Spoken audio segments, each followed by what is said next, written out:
And Greg Proops, who is our guest tonight. Greg Proops is here tonight. And I wanted it to be a surprise. I wanted to surprise you guys. I fucked it up. I want to take a survey because I want to shame Jeff. I want to get to the bottom of this. Applaud if the reason you're here tonight. Well, I have to word this carefully because you all love Greg. Everyone should love Greg. But applaud if the clincher for you coming tonight was that you knew Greg was going to be here. No, that's Greg Proops. That doesn't. Greg. That's the loudest applause is coming from the Greg Proops section. No. And by section I mean Greg Proops in the corner.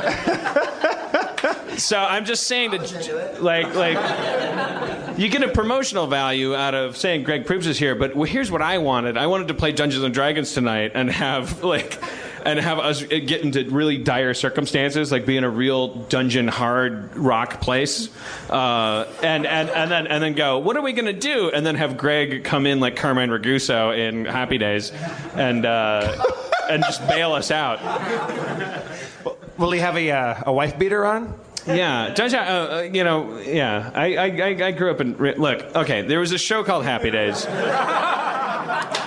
There was also a show called Laverne and Shirley. Laverne and Shirley was spun off of Happy Days. Gary Marshall produced both of them. Carmine Ragusa was the sexy guy on Laverne and Shirley, so he became a part of the Happy Days milieu. They did an episode of Happy Days where Richie was supposed to fight some bullies, and then Fonz showed up, and then they had their own gang, and then there was this scene where.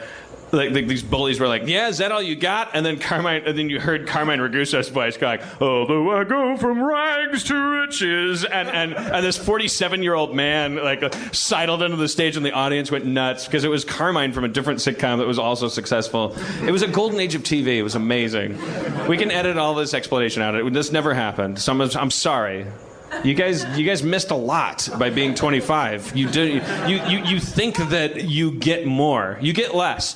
I'm going to die, and then there's going to be 10 years after I die when it's just hot and there's just locusts. That's it. And maybe a couple holograms. Big deal.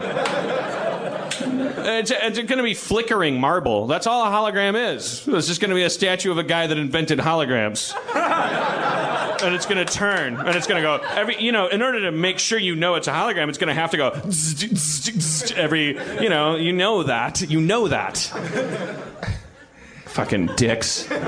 So is it time to diagnose you after that rant? I don't know. We'll have to bring shrinks up. That's what I'm proposing as a. Why don't we have Greg Proops diagnose you? That guy. That narcissist? All right, let's...